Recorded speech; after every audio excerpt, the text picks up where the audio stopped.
Welcome to study classes. समाकलन की चर्चा हम लोग कर रहे हैं। 12th मैथमेटिक्स का बहुत इम्पॉर्टेंट टॉपिक ये चल रहा है और इसमें हमको प्रतिस्थापन द्वारा समाकलन की चर्चा करनी है।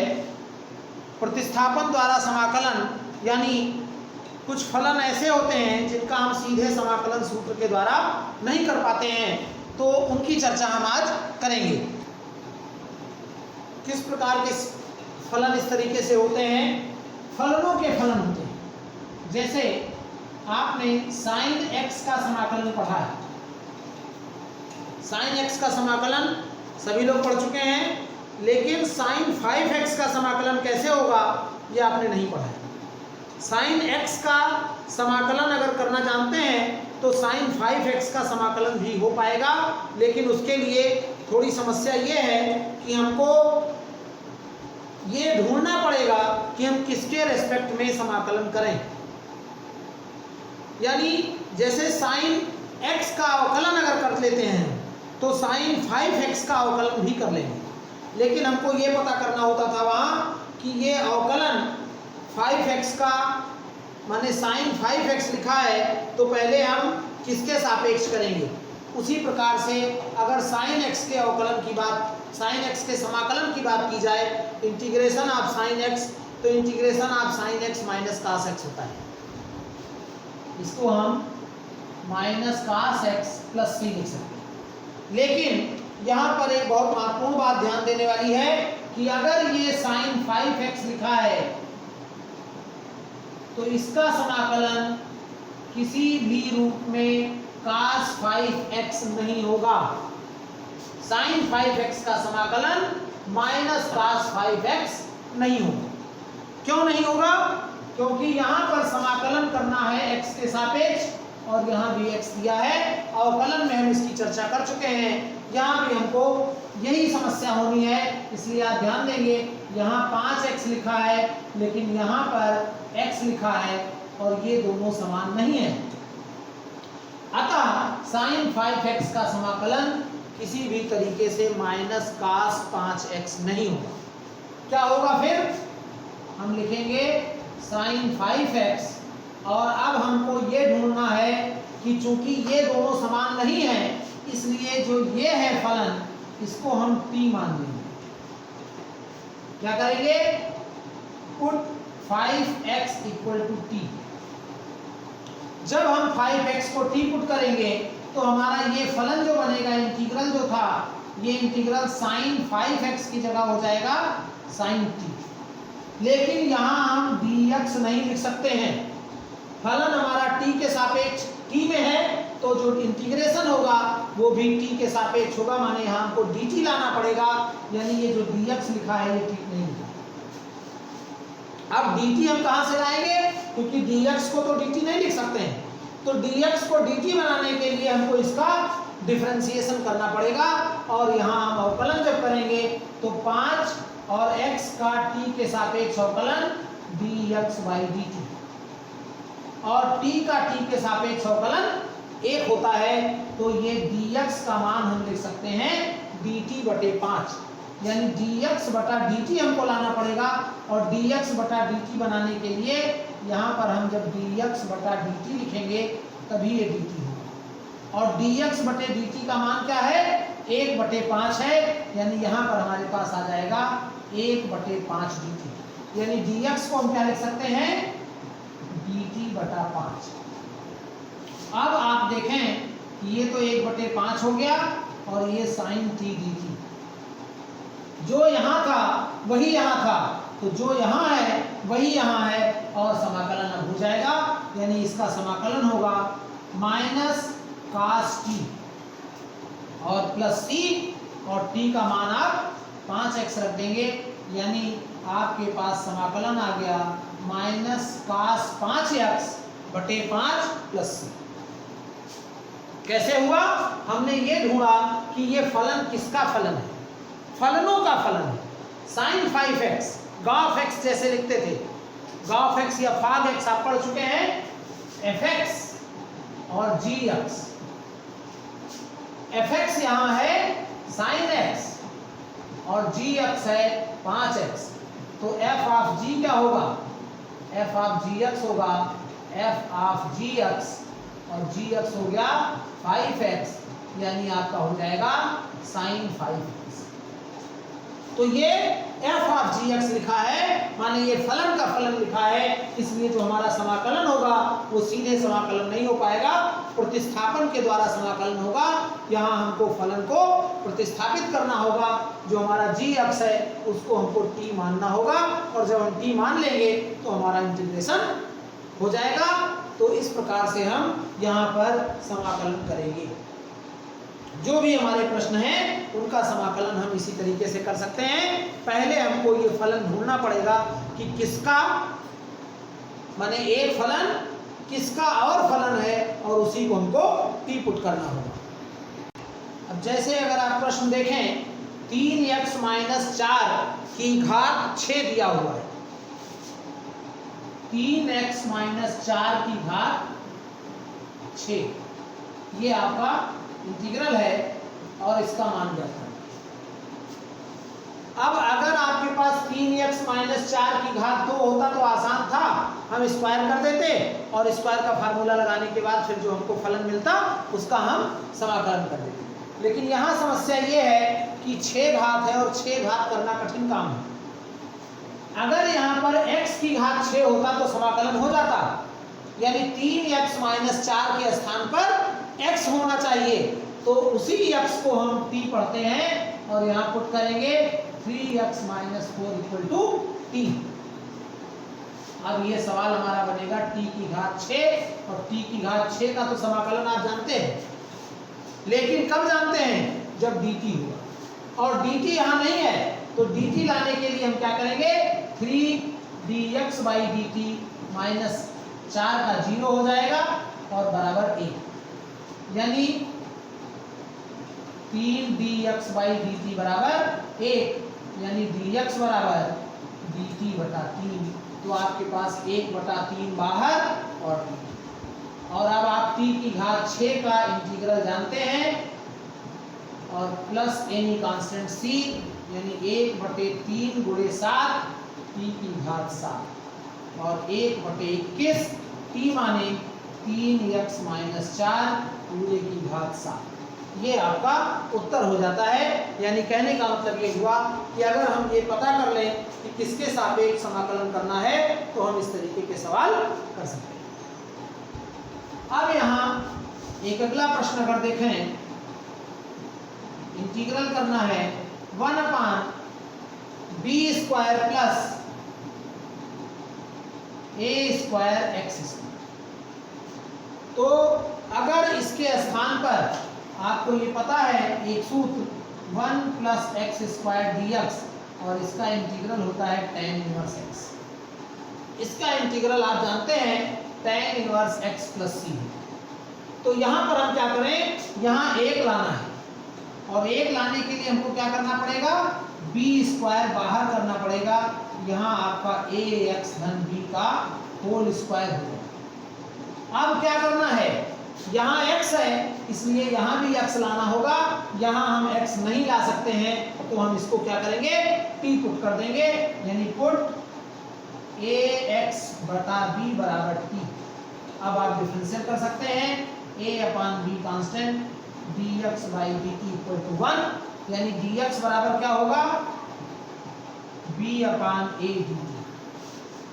b अपान a dt हो गया 1 अपान b स्क्वायर और b अपान a, और ये 1 अपान 1 प्लस टी स्क्वायर dt। और अब आप समाकलन कर देंगे इसका, यहाँ कट जाएगा 1 अपान ए बी और tan inverse t plus c। और यहाँ पर हम जब इसका मान रख देंगे t का, तो हमारा जो उत्तर है i बराबर 1 upon A B tan inverse t माने ax अपान b और प्लस c। ये हमारा इसका फाइनल उत्तर हो जाता है। तो इस प्रकार से कुछ ये प्रश्न हुए, इनको हम कर सकते हैं। एक बहुत इंपॉर्टेंट क्वेश्चन है और प्रायः पूछ लिया जाता है, इंटीग्रल ज्ञात करना है 1 upon under root x1 minus x। x 1 minus x, और बहुत इंपॉर्टेंट सवाल है, यहाँ 2 भी लगाओ। कैसे करेंगे इसको? हम इस तरीके से अगर बदल लें, 2 अंडर रूट एक्स और 1 माइनस रूट एक्स का स्क्वायर। यहां पर अगर हम इसको टी पुट करते हैं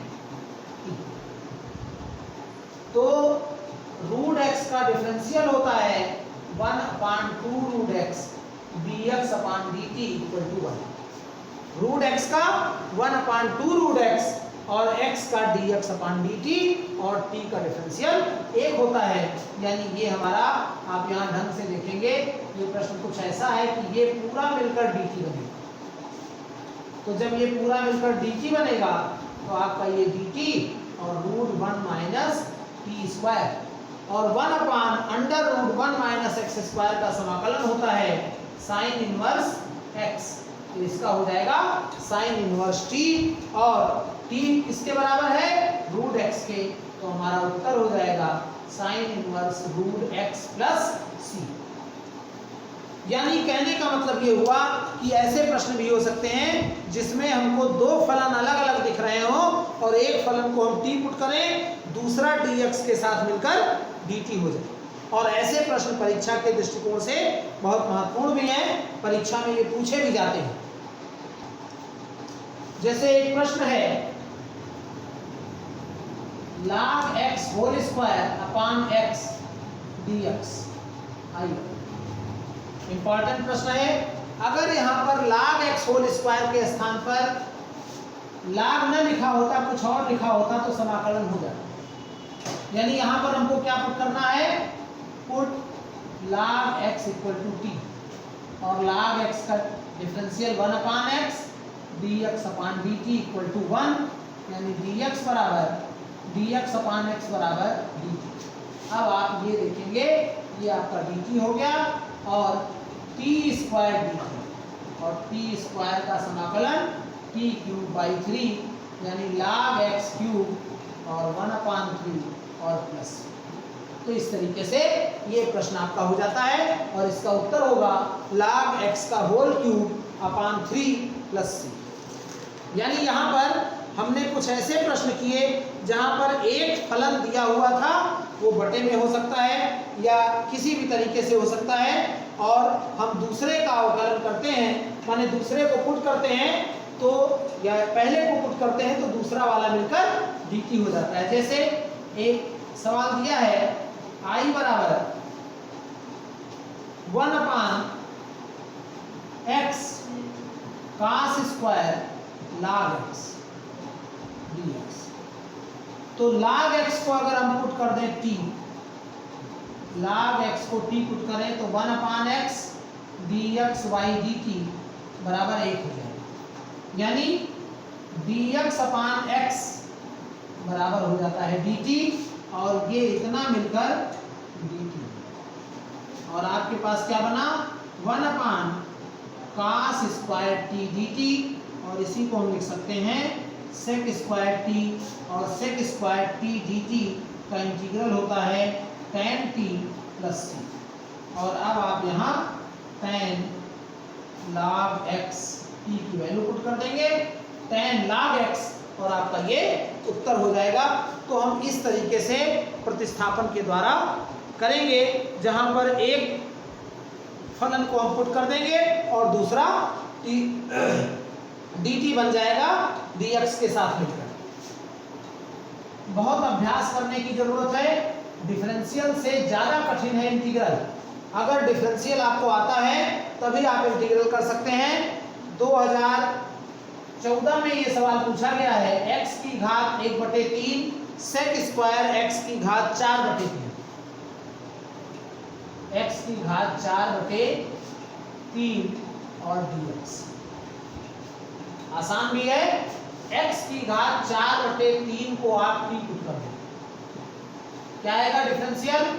4/3 x की घात 1/3, 4/3 सामने और x की घात 4/3 यानी n-1, तो 4/3 -1 करेंगे 1/3 हो जाएगा। और dx बराबर dt, यानी x की घात 1/3 dx बराबर 3/4 dt, यानी ये आपका dt हो जाएगा। तो आप लिखेंगे 3/4 और sec स्क्वायर t dt, ये t हो गया। तो अब आपका sec स्क्वायर t का tan t और प्लस एनी कांस्टेंट c, तो आपका उत्तर हो जाएगा tan x की घात 4/3 और प्लस c। इस प्रकार से इस प्रश्न का उत्तर हो जाता है। बहुत से सवाल हो सकते हैं। 2016 में पूछा गया x की घात 7, बहुत आसान सवाल। अब यहां पर x की घात 16 लिखा है। आप अगर फार्मूले आपको याद हैं, ये x की घात 8 का स्क्वायर हो गया। अब आप क्या करेंगे, x की घात 8 को p पुट कर देंगे, और जब पुट करेंगे तो डिफरेंशियल dx बराबर dt हो जाएगा, यानी x पावर 7 dx बराबर dt/8, यानी हो जाएगा 1/8 और dt/1 प्लस टी स्क्वायर, और 1/1 प्लस टी स्क्वायर का इंटीग्रल tan इनवर्स t होता है। तो tan इनवर्स x की घात 8 हो जाएगा उत्तर आपका, और बटे में 8 पहले से लिखा हुआ है, यानी 1/8 tan इनवर्स x की घात 8 इसका उत्तर हो जाएगा। बहुत अभ्यास करने की ज़रूरत है। अगर आपका अभ्यास ठीक से नहीं है इंटीग्रल का, तो आपको बहुत दिक्कत होगी। इंटीग्रल बेस्ड जो आपकी एक्सरसाइज हैं वो हो नहीं पाएंगी बिना अभ्यास के। बिना अभ्यास के आप इसको किसी तरीके से कर नहीं सकते हैं। तो इसी प्रकार के और प्रश्न भी हम देखते हैं। कुछ समाकलन है, जैसे tan x का समाकलन आपको नहीं पढ़ाया गया। tan x का समाकलन अगर करना है, इंटीग्रल ऑफ tan x, इसका कोई सूत्र नहीं पढ़ाया गया, लेकिन इसका समाकलन ऐसे हो सकता है। साइन अपान कास में चेंज कर दिया गया, और अब आप कास x को t पुट कर देंगे। जब कास x को t पुट करेंगे तो साइन x dx बराबर dt हो जाएगा, यानी आपका जो कास x का समाकलन अवकलन माइनस का साइन x होता है, तो साइन x dx बराबर माइनस dt, यानी आपके पास बनेगा 1/t dt, और इसका होता है log t प्लस c, तो minus log cos x plus c, और माइनस log cos x को आप log sec x plus c भी लिख सकते हैं, यानी integral of tan x dx आपका उत्तर हो जाएगा log sec x या माइनस log cos x, और ये एक सूत्र की तरीके से भी प्रयुक्त किया जा सकता है। इसी प्रकार से आप अगर cot x का इंटीग्रल पढ़ें, इंटीग्रल ऑफ cot x बिल्कुल उसी प्रकार से हो जाएगा। हम इसको क्या लिखेंगे, cos x अपान sin x, और यहाँ क्या पुट करेंगे, sin x को t, sin x का समाकलन होता है cos x, sin x का अवकलन होता है cos x, यानी cos x dx बराबर dt हो जाएगा, और आपका जो यहाँ पर मिलेगा वो 1/t dt मिलेगा, और 1/t का इंटीग्रल होता है log t plus c, log t माने sin x और प्लस c, यानी इंटीग्रल ऑफ cot x आपका हो जाता है log sin x। ये फार्मूले आपके पास नहीं थे, अब आप इन सूत्रों का भी प्रयोग कर सकते हैं। इन सूत्रों को हम माने इनको हम सूत्र की सहायता से, सूत्र की तरीके से प्रयुक्त करेंगे। Integral of sec x, sec x का समाकलन कैसे करेंगे, sec x का भी कोई सूत्र नहीं बताया गया है। तो sec x का समाकलन करने के लिए sec x और sec x plus tan x से हम ऊपर नीचे गुणा कर देंगे। sec x plus tan x और dx हो जाएगा। हम यहाँ पुट कर दें sec x plus tan x को t, और sec x का अवकलन करेंगे, यहाँ पर जिसको हम पुट करते हैं उसका अवकलन करते हैं, और sec x का अवकलन होता है sec x into tan x, और tan x का अवकलन होता है sec स्क्वायर x, और dx बराबर dt। आप यहाँ देखें ऊपर यही लिखा हुआ है sec स्क्वायर x धन sec x tan x, तो ये हमारा हो जाता है 1/t dt, और 1/t का log t होता है, तो आपका हो जाएगा log sec x plus tan x, और इंटीग्रल ऑफ sec x हो जाएगा log sec x plus tan x। इसी प्रकार से अगर आप इंटीग्रल देखें, इंटीग्रल ऑफ cosec x, तो अगर cosec x का समाकलन ज्ञात करना है और cosec x plus cot x को t पुट करते हैं, बहुत ध्यान देने की जरूरत है। तो cosec x plus cot x को जब हम t पुट करेंगे तो cosec x का डिफरेंशियल होता है minus cosec x cot x, और cot x का डिफरेंशियल होता है minus cosec square x, cot x का differential minus cosec square x, और dx बराबर dt। अब ये माइनस जो है अगर हम उधर ले जाते हैं तो आपका cosec x और cosec x यानी स्क्वायर हो गया, और dx बराबर माइनस,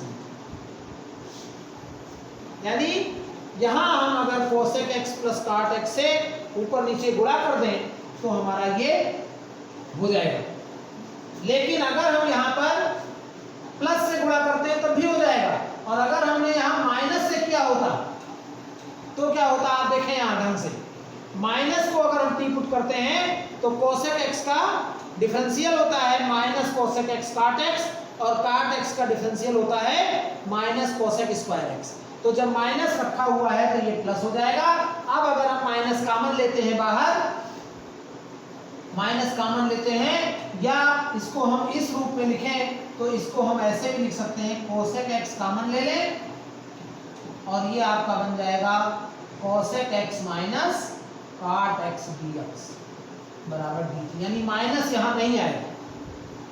यहाँ पर हमने sec x plus tan x से गुणा किया है, इसीलिए हम दोनों एक साथ बता रहे हैं, बहुत कंपैरेटिव स्टडी करने की जरूरत है। यहाँ sec x plus tan x से गुणा किया गया, चूंकि डिफरेंशियल करने में यहाँ कहीं माइनस चिन्ह नहीं आता है, लेकिन यहाँ डिफरेंशियल करने में दोनों जगह माइनस आता है, इसलिए हम यहाँ गुणा करेंगे cosec x minus cot x, cosec x minus cot x से ऊपर नीचे गुणा करेंगे, और ये हमारा अपान cosec x minus cot x, और इसको हम अब ये 1/t ऊपर dt हो गया, यानी ये हमारा हो जाएगा I बराबर 1/t dt, और इसको हम लिख सकते हैं log t, तो ये हो जाएगा log cosec x minus cot x, और ये हमारा प्लस। हम ये समाकलन इसका पढ़ सकते हैं, लेकिन इसको हम अगर आगे सरल करें तो और इसका एक सूत्र बनेगा माइनस cos x अपान sin x, और इसको हम लिख सकते हैं log 1 माइनस cos x अपान sin x, और cos x का एक सूत्र होता है 1 minus 2 sin square x by 2, और माइनस बाहर लगा था इसलिए प्लस हो जाएगा। अब हमारे पास ये बचेगा नीचे जो लिखा है sin x by 2 cos x by 2 plus ऊपर 1 1 कट जाएगा, यानी हमारा क्या हो जाता है log 2 sin square x by 2 upon 2 sin x by 2 और cos x बाई 2 प्लस। अब 2 भी कट जाएगा, साइन की एक घात भी कट जाएगी, यानी आपके पास क्या बचा log sin x by 2 upon cos x by 2 plus, और इसी को हम पढ़ते हैं log tan x बाई 2। और प्लस सी, यानी हमारे पास log tan x by 2 भी इसका समाकलन हो सकता है, log tan x by 2 plus सी। यानी अगर हमारे पास sec x दिया है तो sec x का समाकलन जो होगा वो log sec x plus tan x होगा। इसी का एक सूत्र और हो सकता है, यानी इंटीग्रल ऑफ sec x को हम लिख सकते हैं log sec x plus tan x और प्लस सी। और अगर आप त्रिकोणमिति उसी तरीके से बदलेंगे तो इसको हम लिख सकते हैं log tan pi by 4 plus x by 2। इस सूत्र का भी प्रयोग हम sec x के लिए इंटीग्रल के रूप में कर सकते हैं। यानी sec x के लिए ये दोनों इंटीग्रल के सूत्र हो जाते हैं log sec x plus tan x, और दूसरा हो जाता है log tan pi by 4 plus x by 2। और इसी प्रकार से हमारे पास यहाँ पर जो cosec x का इंटीग्रल है उसके भी दो सूत्र हो जाते हैं, यही हम उसको भी लिख रहे हैं, integral of cosec x dx। एक हो जाएगा आपका log cosec x minus cot x plus C, cosec x minus cot x, और एक हो जाएगा log tan x बाई 2 और प्लस सी। ये दोनों सूत्र आप cosec x का समाकलन करने के लिए प्रयुक्त कर सकते हैं। तो इस प्रकार से ये सूत्र प्रतिस्थापन के द्वारा प्राप्त किए गए हैं और इनका प्रयोग हमको करना है। आपकी जो एनसीईआरटी की एक्सरसाइज चल रही है, 7वीं एक्सरसाइज चल रही है, 7वीं एक्सरसाइज आपकी चल रही है 7.1, 7.2। हमारा जो पहला लेक्चर हुआ है इंटीग्रेशन का, उसमें हमने बेसिक कॉन्सेप्ट इंटीग्रेशन की चर्चा की थी। 7.1, 7.2 आप कर सकते हैं, 7.3 भी आपका इसी के आधार पर होगा, यानी 7.4 तक आप इंटीग्रेशन की अपनी एक्सरसाइज 7.1, 7.2, 7.3, 7.4 यहाँ तक का आप इसकी सहायता से कर सकते हैं। जो हमारा लेक्चर 1 और लेक्चर 2 हुआ उसकी सहायता से आप करेंगे। कुछ और कठिन सवाल होंगे, उनकी चर्चा हमको करनी है, तो आप इंटीग्रेशन का प्रयास आप विधिवत करें, क्रम से करें। पहले आप लेक्चर 1 देखें। लेक्चर 1 की सहायता से हमने सरल फलनों का समाकलन बताया है, जहां पर आपको कोई भी प्रतिस्थापन का प्रयोग नहीं करना है, और जब उनका अभ्यास हो जाएगा तभी आप प्रतिस्थापन के द्वारा समाकलन कर सकते हैं। प्रतिस्थापन के द्वारा का मतलब हुआ एक फलन को पुट करके दूसरे के रूप में हम बदल कर तब समाकलन करेंगे। तो ये हुआ आपका दूसरा। तो इतना आप अभ्यास करेंगे। प्रतिस्थापन द्वारा समाकलन आपका तभी हो सकता है जब आप सरल वाले समाकलन करना सीख जाएं। तो आप अभ्यास करिए। अगर आप हमारे चैनल स्टडी क्लासेस पर नए हैं, अभी आपने चैनल को सब्सक्राइब नहीं किया है, तो हमारे चैनल स्टडी क्लासेस भाई अजय मेहरोत्रा को सब्सक्राइब करके बेल आइकन को प्रेस कर दीजिए, ताकि इस पर आने वाली वीडियोस के नोटिफिकेशन आपको मिलते रहें और आप इनका बेहतर लाभ ले पाएं। आप टेलीग्राम पर भी हमसे जुड़ सकते हैं, और हमारा टेलीग्राम का जो लिंक है study_classes_अजय_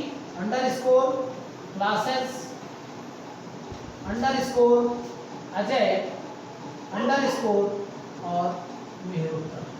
तो इस प्रकार से आप टेलीग्राम के इस लिंक पर हमसे जुड़ सकते हैं, जहां पर आपको आपके सिलेबस के वीडियोस मिलते रहेंगे, और भी जो जानकारियां होंगी वो वहां हम अवेलेबल कराते रहेंगे। हमारे चैनल पर बने रहिए, ताकि इस पर आने वाले कंटेंट, आने वाले लेक्चर और वीडियोस का आप बेहतर लाभ लेकर अपना सिलेबस कंप्लीट कर सकें। वीडियो को लाइक और शेयर अधिक से अधिक करें। धन्यवाद।